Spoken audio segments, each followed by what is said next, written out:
Welcome, my name is Christopher Peter. Let us talk about prices for a while. We all know when we see oil prices start to rise, we see gas prices rise pretty quickly soon after, not always proportionate to the increase in the price of oil. At the same time, when prices for oil start to decrease, the price at the pump usually starts elevated for quite some time as well. That usually riles the emotions of the general public. They believe it is corporate greed, or some kind of price gouging, and politicians try to feed off this anger for their own benefit. Because, in politics, you can never let any crisis go to waste. But the reality is many people simply do not understand why this would be a thing. Let us take a moment to consider supply chains and inventory. Companies buy materials to produce other goods or to resell to you. And they, depending on their throughput, may have to hold inventory for some time, whether a few days, a couple months, or even longer. The value of that inventory is the combination of the cost to acquire the inventory, and the costs associated with maintaining the quality while in storage, the physical location of the inventory, the workers who monitor it and reposition it for sale, and the security of the inventory. Those are all added costs. From an economic perspective, what happens when the price changes in market, like energy, agriculture, healthcare, or technology? The cost of that inventory grows. It is more expensive for the company to acquire, at the same volume. So either the company purchases less or the company maintains the same volume, depending a bit on what their end sales are. If a company sells every unit that it produces immediately, it may not want to reduce the volume of inventory it purchases. On the other hand, if a company sells a bulk immediately, then the remaining inventory is sold over a period of time. The strategic approach would probably be to reduce its own orders when there is a price change.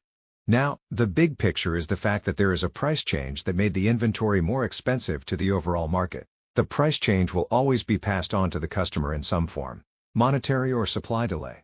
For that company that does not have the ability to reduce inventory, the increased inventory cost will be largely passed on to the next consumer node.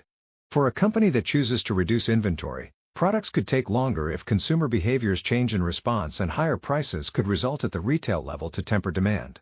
In markets with regulated prices, the cost is usually just simply having to wait for product, rather than seeing the increased cost. If a company is not able to pass on the additional cost, there is no real incentive to increase inventory if it has less money to pay its employees, its investors, and other responsibilities it has. The naive question that many have is why companies do not just absorb the increases in cost and not pass them on to the customers. There are some companies that do that because their margins are high enough that they can still meet their requirements and growth needs. Many companies operate on very low retained margins, so the ability to absorb higher costs is not possible. What do they take the money from? The wages of their employees? The investments in equipment maintenance? Investor returns that will lead to less investments. For many in the audience, you most likely work for a living, and you expect to receive a pay increase for at the least the change in the cost of living. You hope for performance bonuses, and better equipment, facilities, and the occasional free food day or afternoon treat. The perks that make the company not the evil empire you feel they are when a customer, colleague, or stakeholder angers you.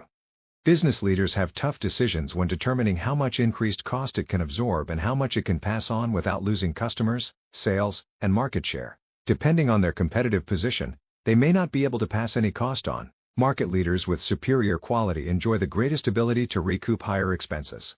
So it may be more clear why prices go up, which is usually the easier to understand part of the equation.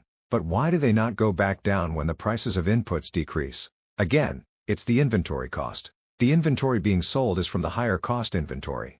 Inventories are either processed and financially recorded as first in first out or last in first out. For my fellow financial people, FIFO and LIFO are commonly known inventory approaches. Organizations may switch between as long as it is stated in their reporting. But it may make sense to switch to LIFO in high-cost environments and FIFO when the prices start to decline. That will help push the high-cost inventory out. Same product and quality, but far different cost.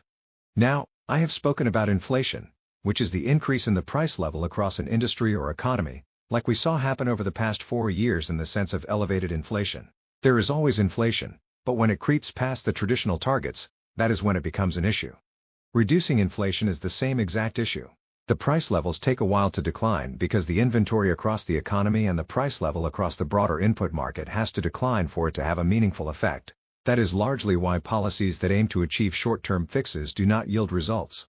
In the current approach, the long-term approach of pushing a movement towards more domestic production that can help reduce inventories and change the pricing dynamic, will have the potential for greater effectiveness than simply giving people a temporary coupon effect. The challenge will be how many producers can make the switch earlier than later. In the face of inflation, there is usually an event that causes it or a policy change that fuels it. The war in Ukraine, combined with making our economy more susceptible to volatility and energy pricing, greatly impacted our experience and that of our ally.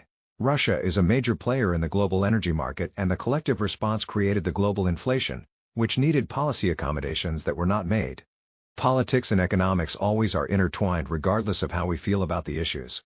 It is the reality of societies. So, when you see the prices of fuel, eggs, and other items, do not always assume that it is the ill intention of others. But sometimes people need to have a villain to blame. A big thank you to the audience for experiencing this podcast. The Christopher Peter Review is made up of this podcast as well as the series by Christopher Peter. Please continue to visit www.crcreview.com for more. Or subscribe to the Christopher Peter Review on YouTube or YouTube Music. Thank you again and talk to you next time.